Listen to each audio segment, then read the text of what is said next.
എല്ലാവർക്കും നമസ്കാരം. ഞാൻ Sreelatha Jayachandran. നമ്മൾ ഇന്നിവിടെ പറയുന്നത് എന്താണെന്ന് അറിയാമോ? ഫംഗ്ഷനെ കുറിച്ചാണ് പറയുന്നത്. അതായത് നമ്മൾ പൈത്തൺ, C++, ജാവ. അപ്പൊ ഇതില് ഇത് കമ്പയർ ചെയ്താ പറയുന്നത്. ഓക്കെ, അപ്പൊ ഇതെങ്ങനെയാണ് നമുക്ക് ഈസി ആയിട്ട് കമ്പാരിസൺ നടത്തുന്നത്? ഇപ്പൊ എല്ലാ ലാംഗ്വേജും പഠിക്കുന്ന ഒരാളാണെങ്കിൽ നമുക്ക് എങ്ങനെ കമ്പയർ ചെയ്യാം എന്നുള്ളതിനെ കുറിച്ചാണ് പറയുന്നത്. അതിനോടൊപ്പം തന്നെ അതിന്റെ ഡെഫിനിഷനും കറക്റ്റ് ആയിട്ട് നമ്മൾ പറഞ്ഞു പോകുന്നുണ്ട്. അപ്പൊ എങ്ങനെയാണ് അതിന്റെ ഫംഗ്ഷൻ വരുന്നത് നോക്കാം. അപ്പൊ ആദ്യം നമ്മളിവിടെ പറയുന്നതെന്ന് പറഞ്ഞാല് എന്താണ് ഫംഗ്ഷൻ ഡെഫിനിഷൻ ഇൻ പൈത്തൺ ആണ്. ഓക്കെ, അപ്പൊ ഇതിനകത്ത് പൈത്തണിൽ നമ്മൾ പറയുന്നത് പറഞ്ഞാല് ഫംഗ്ഷൻ ഡെഫിനിഷൻ കൊടുക്കുന്ന ഹെഡറിൽ തന്നെ എന്താണ് ഡെഫ് എന്നുള്ള കീവേഡ് കൊടുക്കണം. അത് കഴിഞ്ഞിട്ട് ഫംഗ്ഷൻ നെയിം കൊടുക്കുക. ദെൻ ബ്രാക്കറ്റിനകത്ത് ഇതിനകത്ത് പാസ് ചെയ്ത് വരുന്ന വാല്യൂ ഏതാണോ അത് സ്പെസിഫൈ ചെയ്യുക. അത് കഴിഞ്ഞാൽ ഉടനെ ആ ഹെഡറിൽ എന്ത് കൊടുക്കണം? ഒരു കോളൻ കൊടുക്കണം. ഓക്കെ, കോളൻ കൊണ്ടാണ് അത് എൻഡ് ചെയ്യുന്നത്. അതിനുശേഷം ഒന്ന് ഇൻഡന്റ് ചെയ്ത് വേണം അകത്തോട്ട് എഴുതാൻ. അപ്പോഴേ ഇത് ഈ ഫംഗ്ഷൻ ഡെഫിനിഷന്റെ സ്റ്റേറ്റ്മെന്റ് ആയിട്ട് എടുക്കുള്ളൂ.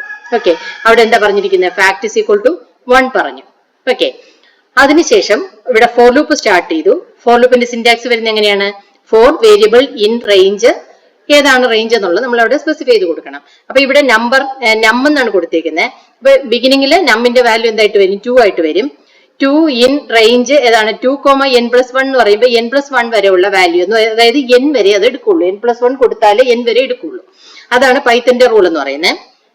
അപ്പൊ ഇവിടെ 4ന്റെ ലൈനും എൻഡ് ചെയ്യുന്ന ഏതിലാണ്? കോളനിലാണ് എൻഡ് ചെയ്യുന്നത്. അതിനുശേഷം ഇവിടെ പറയുന്നത് എന്താണ്? ഫാക്ട് ഇൻറ്റു ഈക്വൽ ടു നം പറഞ്ഞു. അപ്പൊ ഫാക്ടിന്റെ വാല്യൂ ഇപ്പൊ എന്താണോ അതിന്റെ കൂടെ കൂടെ മൾട്ടിപ്ലൈ ചെയ്യും, നമ്മിന്റെ വാല്യൂ കൂടെ മൾട്ടിപ്ലൈ ചെയ്യും. അപ്പൊ ബിഗിനിങ്ങിൽ നമ്മിന്റെ വാല്യൂ എത്രയാണ്? 2 ആണ്. അപ്പൊ ഫാക്ട് എത്രയായിരിക്കുന്നു? 1 ആണ്. അപ്പൊ 1 × 2 അത് വന്നിട്ട് ഇവിടെ തന്നെ സ്റ്റോർ ചെയ്യും, ഫാക്ടിൽ തന്നെ സ്റ്റോർ ചെയ്യും. വീണ്ടും കണ്ടിന്യൂ ചെയ്തിട്ട് എന്താണ് ഈ ഒന്ന് ഇൻക്രീസ് ചെയ്യും അല്ലെ, ഓട്ടോമാറ്റിക് ആയിട്ട് ഇൻക്രീസ് ചെയ്യും. ഇൻക്രീസ് ചെയ്തിട്ട് എത്രയാവും? 3 ആവും. അപ്പൊ ഈ 2ന്റെ കൂടെ 3 മൾട്ടിപ്ലൈ ചെയ്യും. അങ്ങനെ ഏതുവരെ ചെയ്യും? n വരെ മൾട്ടിപ്ലൈ ചെയ്യും. ഓക്കെ, അങ്ങനെ ഈ ഫോർ ലൂപ്പിൽ നിന്ന് ഔട്ട് ചെയ്യുന്ന ടൈമില് എന്താണ് ഇത് ഫംഗ്ഷനിലോട്ട് വാല്യൂ റിട്ടേൺ ആകും. ഓക്കെ, ഇതാണ് എന്താണ് ഫാക്ടോറിയലിന്റെ ഫംഗ്ഷൻ ഡെഫിനിഷൻ നമ്മൾ പൈത്തണിൽ എഴുതുന്നത്.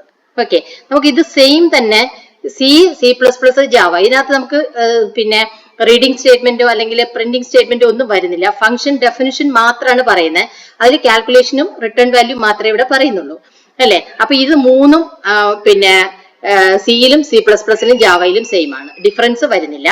ഇവിടെ വരുമ്പോ എന്താന്ന് വെച്ചാല് നമ്മൾ റിട്ടേൺ ടൈപ്പ് ഇവിടെ സ്പെസിഫൈ ചെയ്ത് കൊടുക്കണം. റിട്ടേൺ ടൈപ്പ് ഹെഡറിൽ തന്നെ പറയണം. എന്താണ്? ഇന്റ് ആണ് റിട്ടേൺ ടൈപ്പ് കൊടുത്തിരിക്കുന്നത്. അതുപോലെ എന്താണ് ഫംഗ്ഷൻ നെയിം കൊടുത്തു. ഇതിനകത്തോട്ട് ഒരു വാല്യൂ പാസ് ചെയ്ത് വരുന്നുണ്ട്. മനസ്സിലായോ? ഒരു വാല്യൂ ഫംഗ്ഷനിലോട്ട് പാസ് ചെയ്ത് വരുന്നുണ്ട്. ഏതാണ് വാല്യൂ? n ആണ്. അപ്പൊ n ഫാക്ടോറിയൽ ആണ് നമ്മൾ ഇവിടെ കാൽക്കുലേറ്റ് ചെയ്യുന്നത്. അപ്പൊ ഇവിടെ എന്താ പറഞ്ഞേ? ഇവിടെ കേളി ബ്രാക്കറ്റ്സ് ഉണ്ട്, മറ്റേ കേളി ബ്രാക്കറ്റ്സ് ഒന്നും ഇല്ല, ജസ്റ്റ് ഇൻഡന്റ് ചെയ്താൽ മാത്രം മതി. ഓക്കെ, ഇവിടെ ഫാക്ട് ഇസ് ഈക്വൽ ടു എന്ന് പറഞ്ഞു 1 കൊടുത്തു. ലൈൻ എൻഡ് എന്ന് പറയുന്നത് സെമി കോളൻ ആണ്. ഇവിടെ ഹെഡറിൽ കണ്ടോ, നാറ്റയിലാണ് ഈ കോളൻ കൊടുത്തിരുന്നു. ഇവിടെ കോളനോ സെമി കോളനോ അങ്ങനെയൊന്നും ഇല്ല. പിന്നെ പറഞ്ഞിരിക്കുന്നത് എന്താണ്? ഫാക്ട് ഇസ് ഈക്വൽ ടു 1 പറഞ്ഞു, സെമി കോളൻ കൊടുത്തു. അതിനുശേഷം 4 ഇൻഡ് i ഈക്വൽ ടു n പറഞ്ഞു. i greater than 1, i minus minus. അതായത് ബിഗിനിങ്ങിൽ ഇപ്പൊ ഞാൻ 5 ഫാക്ടോറിയൽ ആണ് കാൽക്കുലേറ്റ് ചെയ്യുന്നത് എങ്കിൽ ഐയുടെ വാല്യൂ എത്രയാണ്? ഇപ്പം 5 ആയിട്ട് അസൈൻ ചെയ്യും. എന്നിട്ട് ഓരോന്ന് വെച്ച് ഡിക്രിമെന്റ് ചെയ്ത് ഏതുവരെ പോകണം? 1 വരെ മൂവ് ചെയ്യാനാണ് പറയുന്നത്. ഓക്കെ, അപ്പൊ ഗ്രേറ്റർ ദാൻ 1 എന്ന് പറയുമ്പോൾ ഏതുവരെ വരും? 2 വരെ വരും. ഓക്കെ, അപ്പൊ ഇവിടെ ഫോർ ലൂപ്പിലും നമ്മൾ മറ്റേ കോളൻ കൊടുത്തിരുന്നു. ഇവിടെ കോളനോ സെമി കോളനോ ഒന്നും കൊടുക്കരുത്. അതിനുശേഷം എന്താ പറയാ? ഇവിടെ ഫാക്ട് ഇസ് ഈക്വൽ ടു എന്ന് പറഞ്ഞു ഫാക്ട് ഇൻറ്റു i. ഫാക്ട് ബിഗിനിങ്ങിൽ 1 ആണ്. അത് ഇൻറ്റു ഐയുടെ വാല്യൂ എന്ന് പറയുമ്പോൾ ഇപ്പൊ ബിഗിനിങ്ങിൽ 5 ആണ് നമ്മൾ ഐയിൽ കൊടുത്തിരിക്കുന്നത്. അപ്പൊ i 1 × 5 വരും. നെക്സ്റ്റ് ടൈം വരുമ്പോൾ ഐയുടെ വാല്യൂ എത്രയായി? 4 ആയി. അപ്പൊ ഇപ്പോൾ ഉള്ള വാല്യൂ എത്രയാ? 5 ആണ്. ആ 5ന്റെ കൂടെ 4 മൾട്ടിപ്ലൈ ചെയ്യും. മനസ്സിലായോ? 5 × 4 എത്രയായി? 20 ആയി. വീണ്ടും വരുമ്പം ഒന്നുകൂടെ ഡിക്രീസ് ചെയ്യും. ഡിക്രീസ് ചെയ്തിട്ട് എത്രയായി? 3 ആവും. വീണ്ടും മൾട്ടിപ്ലൈ ചെയ്യും. അങ്ങനെ ഈ ഫോർ ലൂപ്പിൽ നിന്ന് ഔട്ട് ചെയ്യുന്ന എപ്പോഴാണ്? ഐയുടെ വാല്യൂ 1 ആവുമ്പോൾ ഈ ഫോർ ലൂപ്പിൽ നിന്ന് ഔട്ട് ചെയ്യും. ആ സമയത്ത് എന്താണ് ഈ ഫാക്ട് മെയിൻ ഫംഗ്ഷനിലോട്ട് റിട്ടേൺ ആവും. ഓക്കെ, പിന്നെ നമ്മളിവിടെ പറഞ്ഞു പിന്നെ ഫോർ ലൂപ്പില് സെമി കോളനൊന്നും വേണ്ടാന്ന് പറഞ്ഞു അല്ലെ.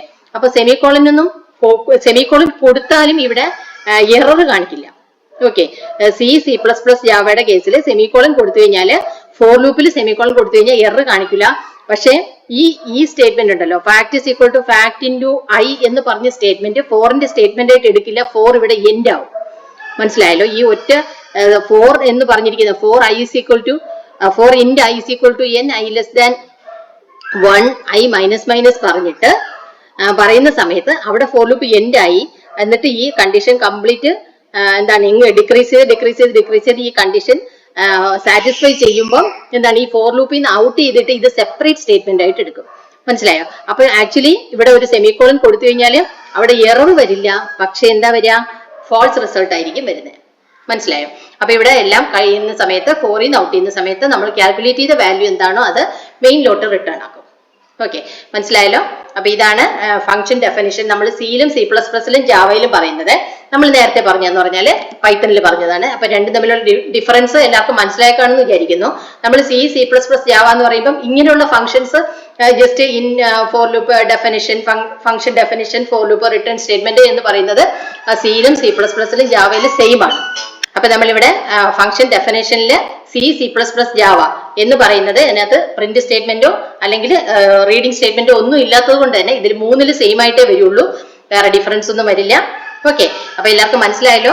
അപ്പൊ ഇതുപോലത്തെ നല്ല നല്ല വീഡിയോസ് ഇനിയും വരുന്നുണ്ട്. അപ്പം വീഡിയോ കാണുന്നവരൊക്കെ മറക്കാതെ ഒന്ന് സബ്സ്ക്രൈബ്, സപ്പോർട്ട് ചെയ്യുക. നിങ്ങൾക്ക് എന്തായാലും ഇത് പ്രയോജനപ്പെടും. അതുപോലെ പ്രോഗ്രാമിംഗ് പഠിക്കുന്ന എല്ലാവർക്കും ഒന്ന് ഷെയർ ചെയ്ത് കൊടുക്കുക. ഓക്കെ, നമുക്ക് പുതിയ വീഡിയോ ആയിട്ട് വീണ്ടും കാണാം. Okay, by.